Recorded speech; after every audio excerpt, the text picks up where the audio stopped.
zvakare tadzoka kwamuri mhuri yeZimbabwe tichida kutendai nekuda kwesapoti yese yamunotipa paSaint nepachibanda media. Thank you very much. Mwari wekudenga varamba vachikuitirai zvakanaka. Sasekuru vevanhu, regai nditaure izvi. Dzimwe dzenguva tinorashika, asi chandinongotenda nechandinoramba ndichingodzoka kwamuri rudo rwenyu mukurasika imomo munotidzora. Pamwe pacho munongodecida kungoramba makamira nesu. Nhasi zvakare ndauya kuzokurukura navachirenje. Zuva ranhasi rine mufaro zvikuru sei mushure mekunge ndanzwa madevelopments ari panapa. Ndiri kuda kuti ndikurumidze ndashare nemi, ndikurumidze ndasiya mumaoko avachirenje munzwe nyaya iri panapa. Saka ndakukumbira kuti kana watotanga kuona video chimbomira mbichana unzwe nyaya inofadza yatinayo panapa maringe nenyaya yavachirenje. Asi chekutanga kana unga usati wasubscribe pa YouTube channel, subscribe, turn on your notification bell so that every time we upload a video you'll be notified. Also, don't forget to follow our Facebook page rakanzi Chibanda Media nerakanzi Saint TV. Uncle Saint vane page ravo zvakare rakanzi Uncle Saint rakuda kupinda mu 37,000 followers. Ande tinofollowa ku TikTok it's Uncle Saint zvakare, IG account Saint TV official, zvichingodaro kumouku kumena kuchibanda it's Chibanda Media pama social media handles ese. Ndichitoti makadii vanoyanzvadzi dzangu, Mwari wekudenga ndichivimba kuti ari kukuchengetai. Zita rangu semazuva ese Uncle Saint. Ndakagara nababa Barnabas Chirenje. Baba Chirenje, tototi makadii baba? Aiwa, tinochengetwa nashe. Mufaro wedu kuti musvike pano nhasi. Aiwa, nesu tafara pamatiti mhanyai svikai kuno, tikataiwa panyaya idzi takutomhanya. Tinotenda.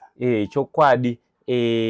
Baba wangu, nyaya iyi yese ichiitika, zvese zvichiitika, baba Chirenje, tine aim imwe chete yekuti gedhi rigone kuvhurika.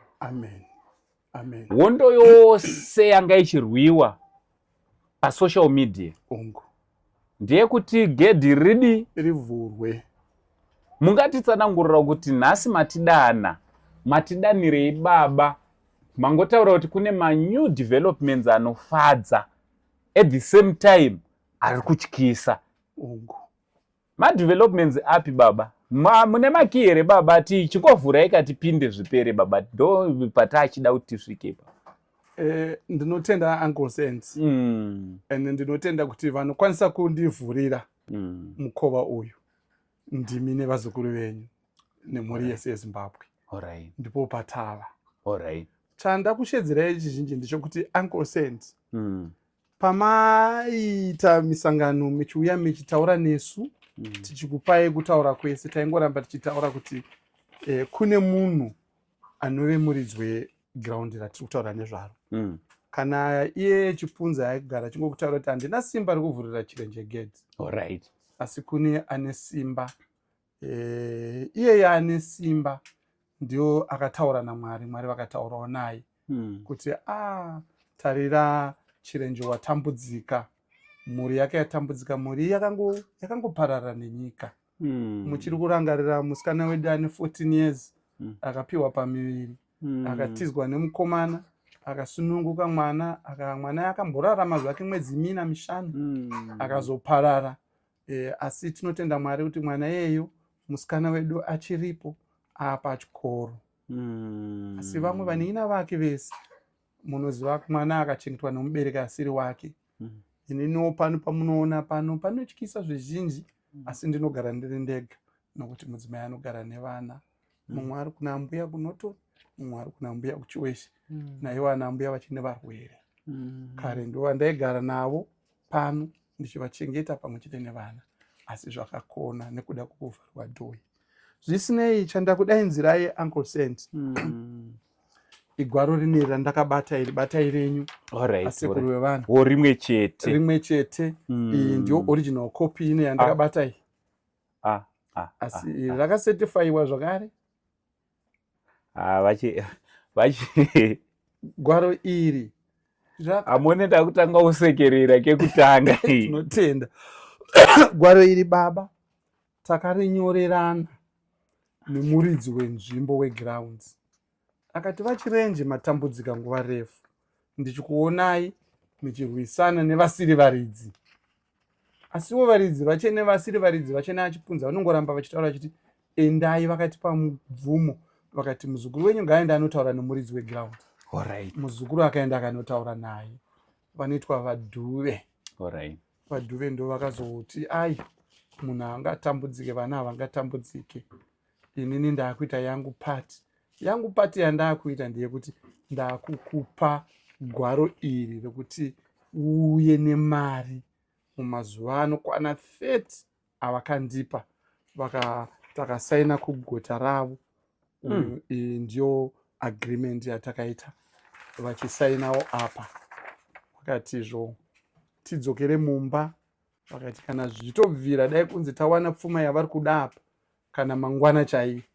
Ivo vaitotaura vachitizvo pamuvhuro kana pachipiri wakawana pfuma iyi udzokere mumba. Ndikwanisa hangu kukupa pachena asi ndinoda kuti undipewo pashomanana ipapo. Ndo patiri. Nawedu munoziva kuti takatengeserwa nebogus asi kuzvinji kwauya muridzi wenzvimbo vanoitwa vadhuve vachiuta. Saka ndo patiri Uncle Send. Ndo mapepa takushedzera Uncle Send. Ongu baba. Muzoti for the first time ndinosichitaurisa ndichishedzera. But mapepa ndakabata panapa. Ndaba ndapererwa kwemakore akawanda. Ndo pataida kusvika apa. Amen. Inzwai kamuri yeZimbabwe.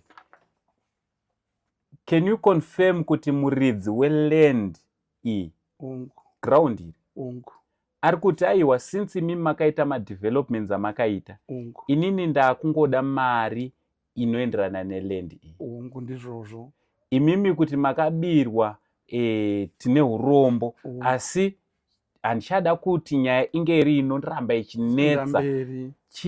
Ngatitenderanei kuti chirenje Barnabas ukandibhadhara mari yeland iyi ndiri kubva ndakupa zvese sezvazviri. Ndokutaura kwavakaita.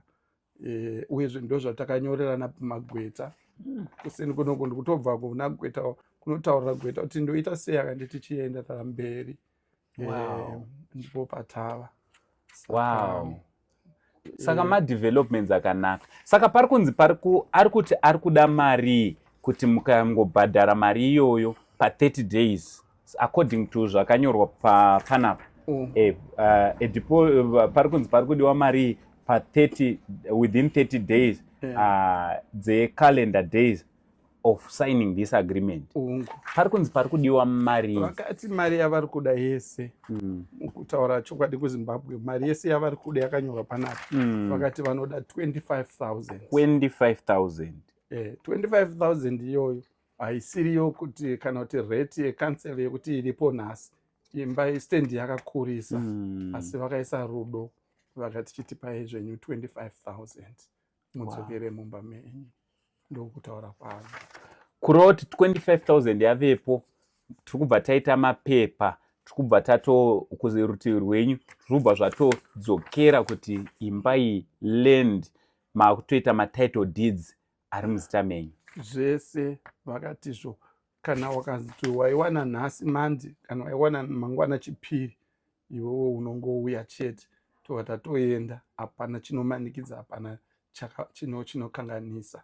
Zvese vakati vanobva vandiitira.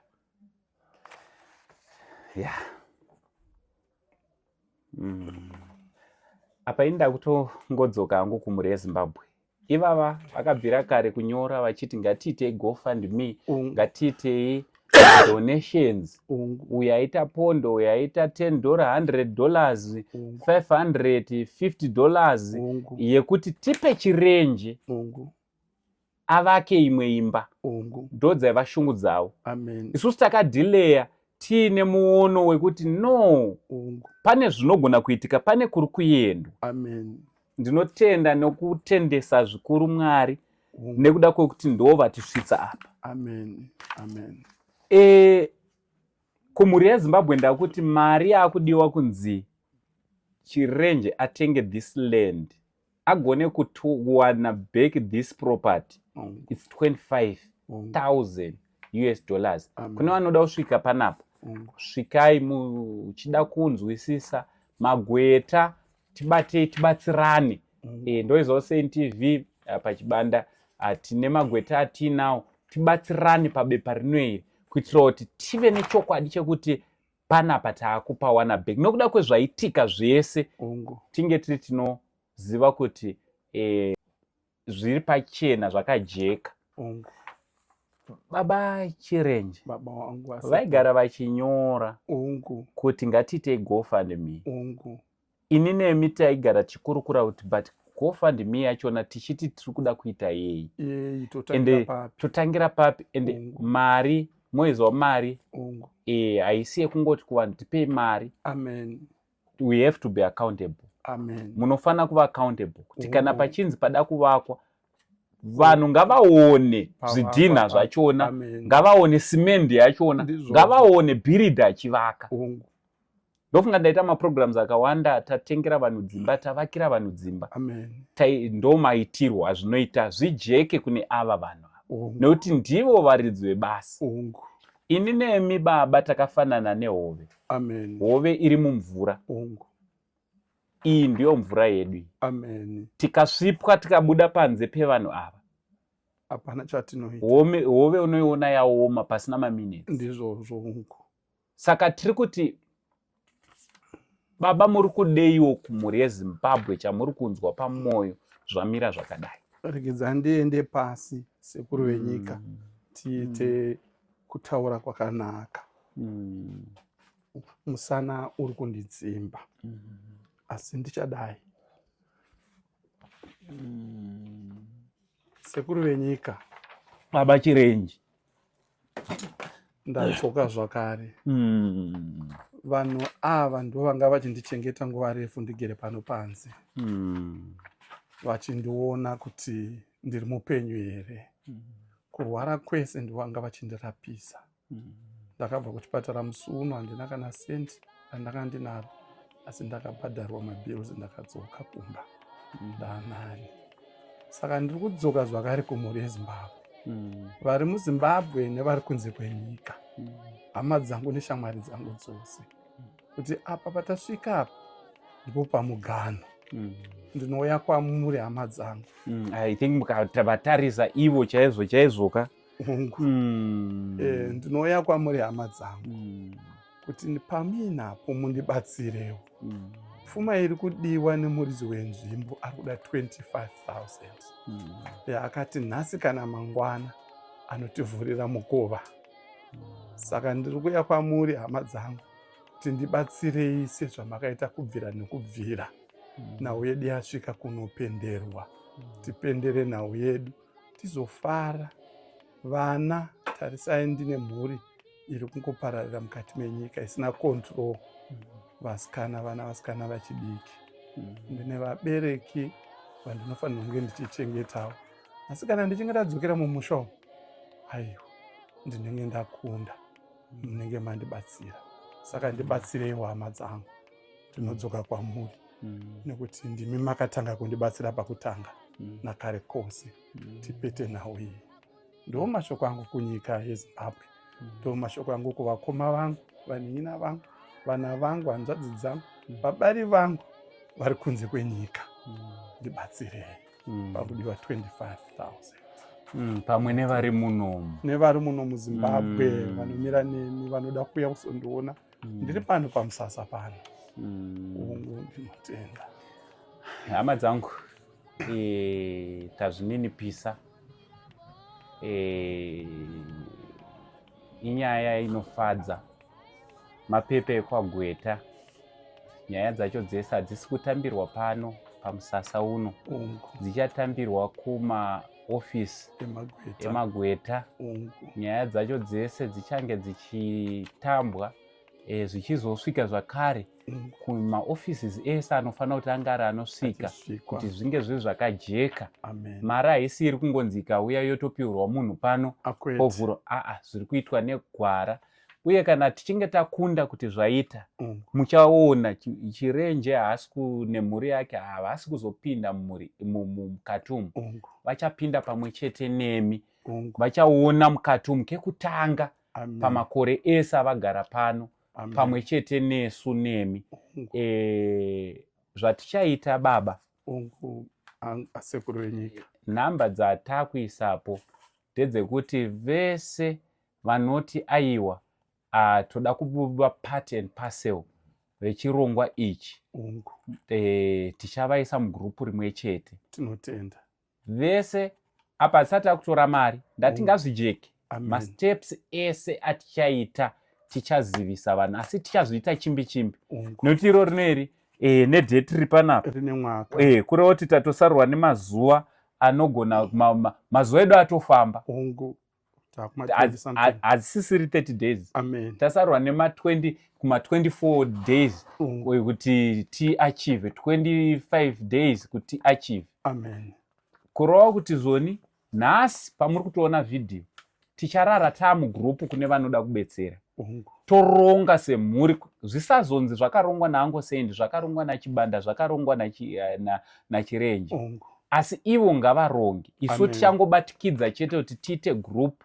Taita grupu iroro ndo patichazoti kana kuchiitwa zvegofund, vachange vachatibatira gofund, achava munhu watinovimba naye, munhu watinoziva, munhu watinotenda ane nhoroondo yekuita gofund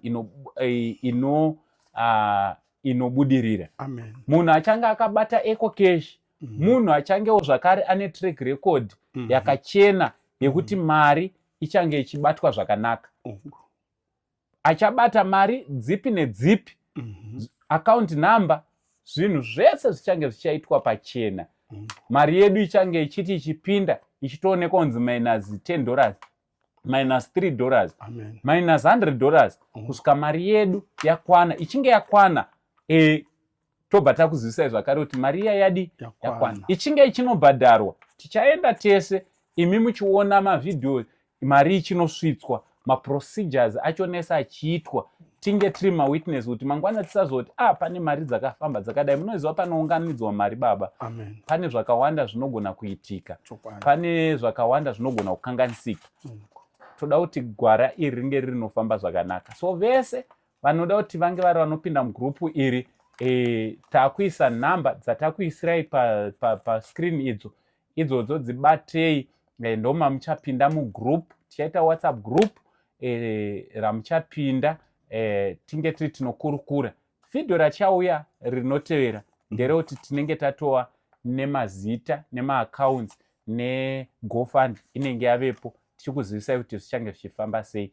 Kubva nhasi tichange tiita vhidhiyo zuva rimwe nerimwe, tichiuya tichikupai update yekuti tave papi kusvika tange tiri tinochibata.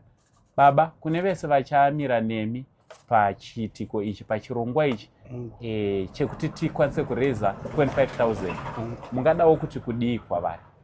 Ndoda kuti ndivatende in advance, ndichikumbira kuna Mwari, muridzi wevanhu, kuti Mwari vachengetei nemhuri dzavo, Mwari wedzerai pavanenge vakamura, nokuti ndiye Mwari, ina handina chimwe chandinacho, Mwari ndiye muridzi wevanhu. Saka ndinongoramba ndichivadzosera kuna Mwari. Mwari avaitire zvakanaka muzita raJesu. Aiwa, amen, tinotenda. Aiwa, kune hama dzese dzoda kubatsirana nababa achirenje nemhuri yavo, wanikwa muri munongotibata, tinge tiri tinokurukura, tokurumi, toita nekuchimbidza kuti basa riri panapa ringe rinofamba. Mazuva edu atova mashoma nechekare, asi ndinoziva kuti semhuri yeZimbabwe nekuwanda kwevanhu vari kuona, no amount is too small pabasa rakadai. Zvaunenge wanzwa mumwoyo mako kunge unonzwa kuti dai ndaitira ichi, kune vane vakagara kare vachiti toda kuitira vachirenje. Aiwa, ngatibatane tinge tiri tinoitira vachirenje. Aiwa, tazvideredza pamberi pezita raMwari nepamberi penyu kuti tinge tiri tinobatsirana nababa vachirenje. Mwari wekudenga vachikuitirai zvakanaka. Zita rangu ndinonzi Uncle Saint pamwe chete nababa Barnabas Chirenje. For now tichiti it's much love and God bless you. Amen. Thank you.